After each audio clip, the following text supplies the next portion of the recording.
see your bright and sparky faces out there, alive and smiling. I can almost see you, Steve, in the dark back there. Your future is now is kind of an imposing title, but I'm going to use it anyway. I'm going to talk around it. Actually, so much has come to me as we were sitting here through all of you, and it's interesting how things all tie together.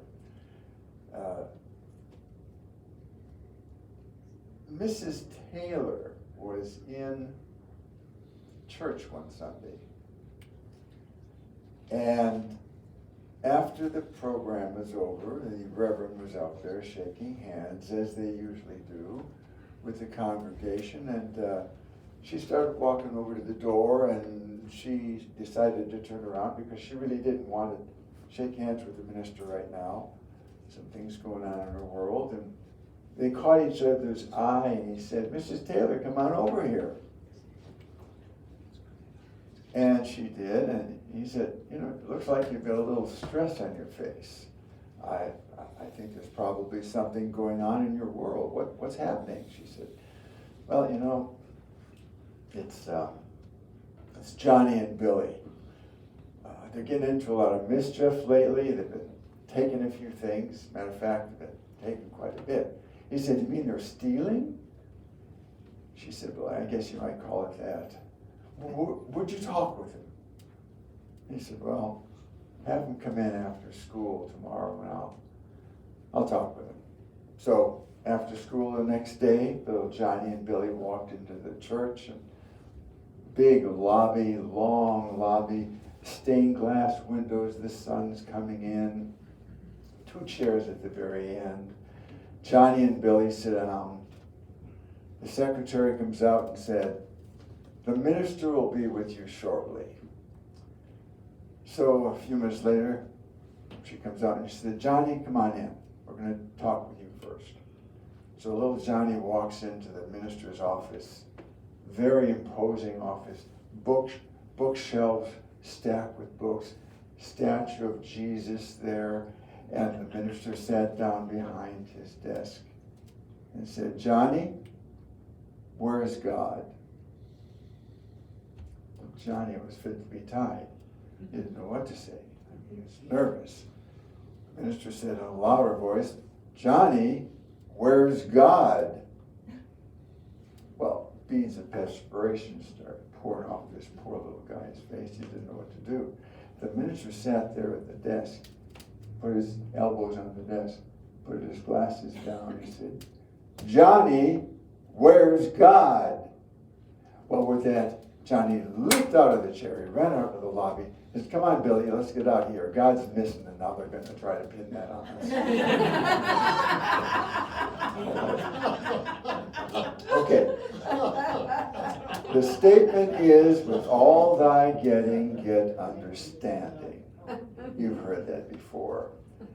Psychologists and psychiatrists alike have shared that 1 out of every 3 people have some kind of problem with their business, their relationship, or their financial situation. 1 out of every 3. Those are pretty high odds. Now, I'd like you to take a look at the person sitting on your left. Just do this. Okay, look at the person sitting on your right.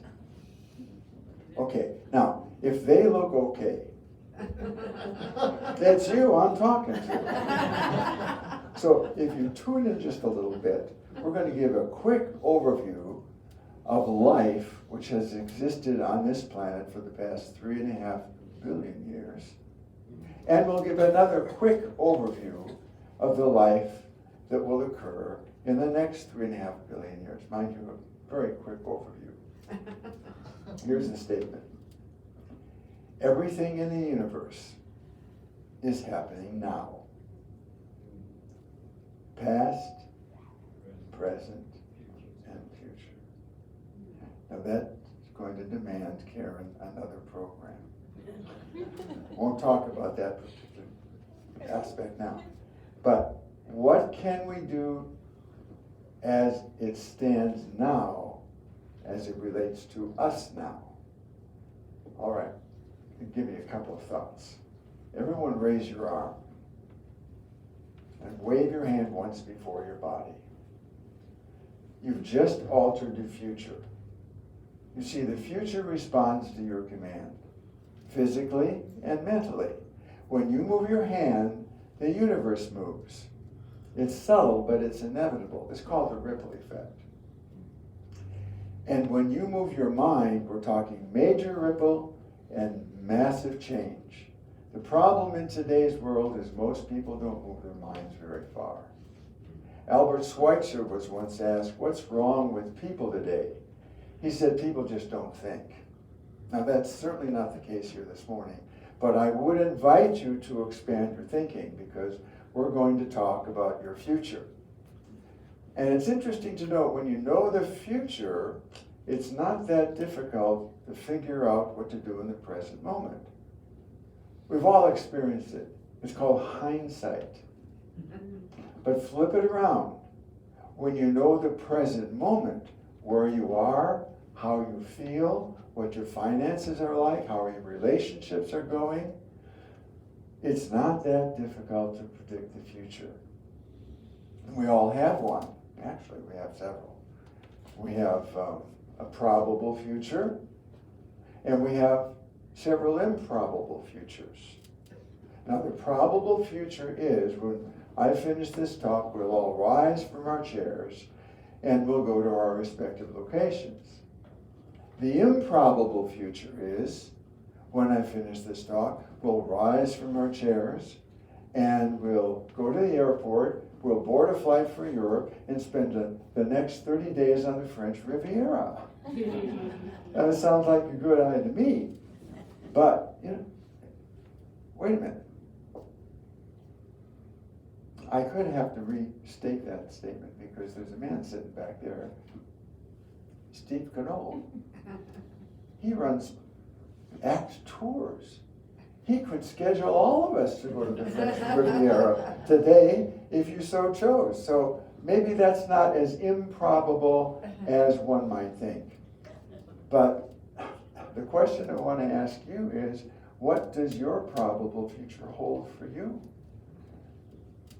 In 2044, in 2034?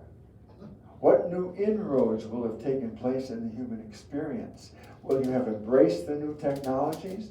Imagine the possibilities that await us. An explosion of information is moving us into the future. Some of us kicking and screaming. We can be pushed, we can be led, or we can step forward with confidence. The choices we make will influence our journey. Remember, it's all happening now. I don't know if you're familiar with Thomas Troward. Has anyone ever read the works of Thomas Troward? A few people here. This book has been tattered and scarred. I've had this one for a long time. Thomas Troward puts things in a way that it's hard to avoid the concept that he's actually presenting. Thinking about this in your own terms. He said, he's rather lengthy in this. He said, we must always bear in mind that we're dealing with a wonderful potential energy which is not yet differentiated into any particular mode of activity. And by the action of our mind, we can differentiate it into any particular mode of activity that we will. And by keeping our thought fixed on the fact that the inflow of this energy is taking place, and by the action of our minds, we are determining its direction, we shall gradually realize a corresponding externalization. That's a long way of saying what you think about comes about. Yeah. But it does give the point. I do like his work. I highly recommend it. This is a great book. It's second only to mine. Leadership above and beyond the crowd. All right. Van Dyke, a while back, put it this way. We create our fortune, thought by thought, for so the universe was wrought. He said, thought is another name for fate. Joe, choose then your destiny and wait. For love brings love and hate brings hate. And it all operates by law, and there's not that much allowance for ignorance. I'm going to say that I believe life intended every individual to succeed. I think it's life's purpose that we should become great. I think it's life's will that we should not only use but enjoy all the good that the universe has to offer. This universal power denies us nothing. We mess it up. We put the wrong pictures in our mind.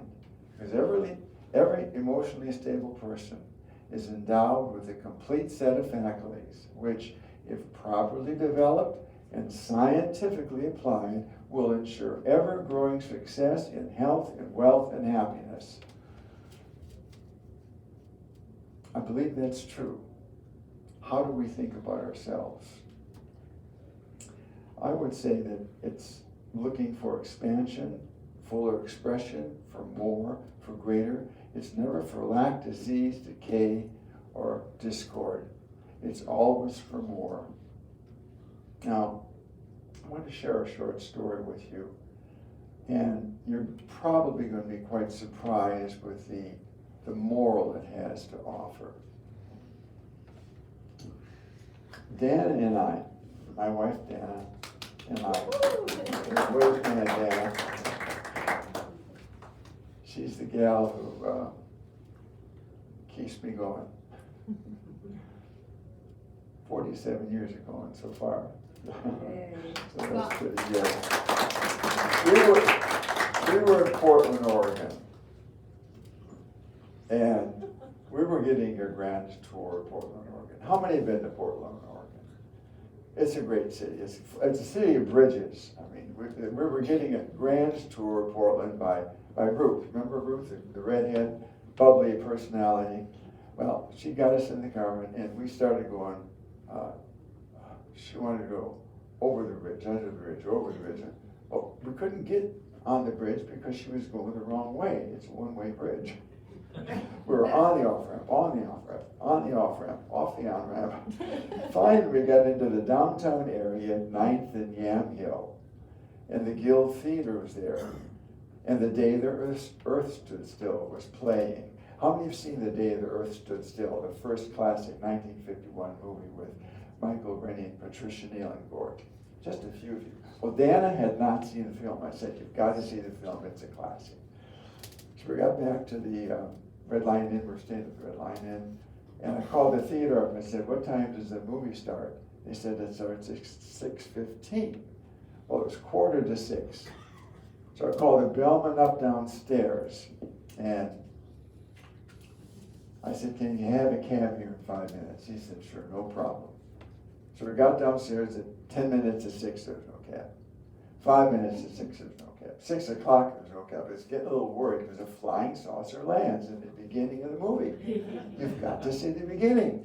Well, just then, this Bentley automobile pulled up. It was chocolate brown in color. It was gorgeous. The chauffeur got out, walked around, and he opened the door for these two lovely couples. They were dripping with opulence, and they walked into the hotel like this. You know how they walk, right?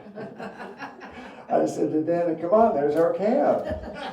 Well, the bellman ran up to me, grabbed my arm, he said, wait a minute, sir, that's not your cab. Your cab is yellow. And I said to myself, why can't we go downtown in the Bentley? Why does everyone always try to tell us what we can't have in life? So I went outside and I talked to the driver. I said, there's this science fiction movie, Mike, the guy's name was, remember Mike? Yeah. I said, there's a science fiction movie, starts in about 5 minutes. We've just got to see the beginning. Could you drive us down to the Guild Theater? And he was leaning against the high Bentley fender, and he said, sure, why not? So we got in our Bentley and we drove away. And he drove up to the Guild Theater and he stopped right in front of the box office. There were 10 people in line. I counted them. He turned around and said, "We're here." I said, "I know." He said, "Well, aren't you going to get out? You're going to miss your movie." I said, "Well, aren't you going to open our door for us?" After all, we're all riding in a Bentley. He said, "Okay, I'll play your silly game." So he got out of the car, he walked around, and he opened the door, and this lovely couple emerged. I said, "Thank you." I tipped him handsomely. He sped off into the night. We got in line. We got our tickets. We saw the movie. And get this, when we walked outside of the theater, there was the Bentley. He said, "Your car, sir." He picked us up from the theater. He drove us to McCormick and Schmick on First and Oak, a little seafood restaurant. We had a delightful seafood dinner. He picked us up from the restaurant, drove us back to the hotel. The bellman was still standing there looking out the window. He shook his head and he started walking away. What I didn't know, and what the bellman didn't know because he was new on the job, and what probably none of you know, is that anyone could have had a ride in the Bentley. All they had to do was ask. Oh, wow. It was a courtesy car for McCormick and Schmick restaurant. You see, folks, this is a mouth. And if you want anything to happen in life at all, you have to be willing to open it up just a little bit. The prodigal son. That's my version of the prodigal son. You know the story about the prodigal son, where the son asks his father for his inheritance, and he squanders it recklessly and lives the life of indulgence. And then he goes back home after years. His father greets him with his other brother, and he notices his other brother. He's dressed in fine garments. He's got his Tesla sitting in the driveway. He's got a home up on the hill. He's educated. He's got a wonderful job as a CEO of a company he started. And the young guy who went out to live the life of indulgence says, "Dad, you've given everything to him. You're not giving it to me. Why not?" He said, "Son, all that I have is thine. You never asked." What aren't we asking for in life? That's my moral of the story. Your future is now. We are making our future now. Francis Bacon put it this way. He said, "Begin doing what you want to do now. We're not living in eternity. We have only this moment, sparkling like a star in the sky, resting in our hand and melting like a snowflake." I have a little final word. You know, I like these teabag tag quotes. Good Earth. How many of you like these little teabag? Some of them are pretty worthwhile. So I'll end with this. Life is a cup of tea. Life is like a cup of tea. It's how you make it.